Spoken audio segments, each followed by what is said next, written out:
From the outset, we knew that we wanted story to be one of the big pillars for the Force Unleashed franchise. It really heightens that sense of immersion. It gives you a character that you can relate to, it puts you into the story, and we wanted to tie into the overall saga as well. What made the first film so successful wasn't just the special effects or the fantastic setting. It really was the fact that that was the wrapper around a really compelling, mythic story. Vader is luring you back to him. Yes, I know!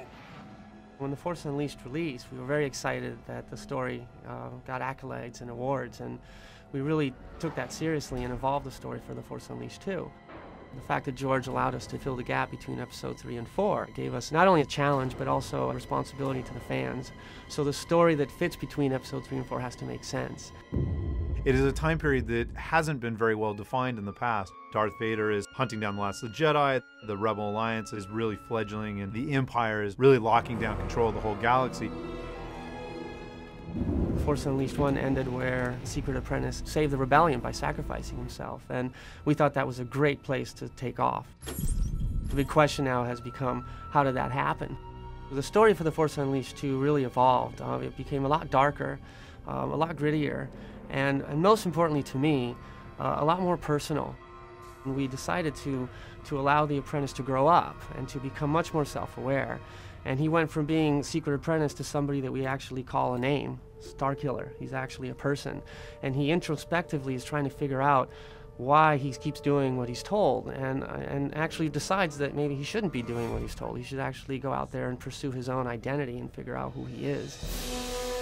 Because we start Starkiller off as allegedly a clone, and a clone who's going insane, immediately we already have a little darker tone to the story as well. So you're not really sure where he's going to end up, whether or not he's a clone, whether or not he's going insane. We've really focused on making him a little bit less about the big galactic struggle and more about this character and what his motivations are and what he's going through. You will return to me and give yourself to the dark side. Every time we do a Star Wars game, we're always trying to expand the Star Wars universe. So Force Unleashed is a great franchise because for fans of Star Wars, you're able to play it and see things that are familiar to you. You're able to see Darth Vader and learn more about him. You're able to see Princess Leia and what she's doing during this time period and see the formation of the Rebel Alliance and how the galaxy is evolving. But because we're always expanding everything and adding new things, you also get to encounter new characters. So Starkiller has evolved and become, a hero in his own right. We wanted to continue the story of Starkiller, Darth Vader, Juno Eclipse, and General Coda. But with Force Unleashed 2, Boba Fett and Yoda play really key pivotal roles that are instantly recognizable to fans and make the story stronger. What's really cool about that is that it resonates to some of the things that you might remember for The Empire Strikes Back, where, for example, Luke was trying to figure out his self-identity, and he goes to Dagobah and meets the incredible Yoda. I'm looking for someone. Looking? Found someone you have, I would say. And goes to the Cave of Evil and uses that experience to get to the other side, much more aware, at least much more aware about what his next direction needs to be. We did something very similar for The Force Unleashed 2, where Starkiller, in the hunt for his identity, ends up in Dagobah. He, of course, comes across Jedi Master Yoda. However, he doesn't know who Yoda is. Yoda is just this kind of creature that he discovers guarding what we call the Cave of Evil, this place of immense power on Dagobah, where Luke Skywalker had his vision of Darth Vader in Empire Strikes Back. Something lost. A part of yourself, perhaps. Yoda kind of helps Starkiller figure out the next steps in his journey, really encourages him to go into the Cave of Evil and have a vision of his own in order to continue on his journey and figure out where Juno Eclipse might be. Early in the story process, one of the designers suggested, well, what if Boba Fett tried to spirit Juno Eclipse away? We know from a lot of the expanded universe that Boba Fett has been working for the Empire, and it made sense that Vader would hire somebody like Boba Fett to help him track down Starkiller. Boba Fett plays a key part in making sure that somehow Darth Vader gets to find Starkiller again. One of our mantras has been familiar but new.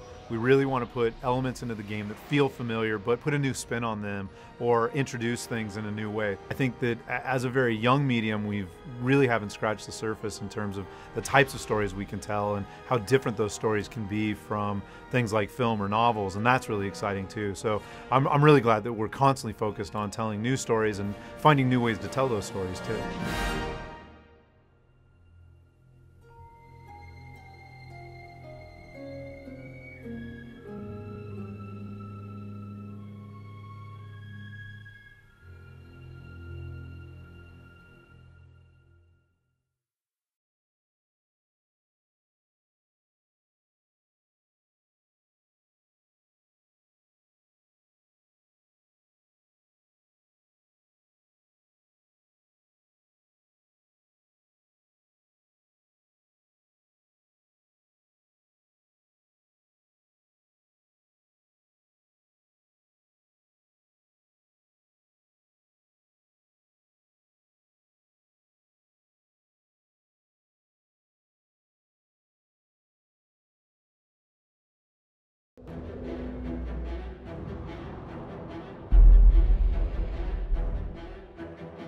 From the outset, we knew that we wanted story to be one of the big pillars for the Force Unleashed franchise. It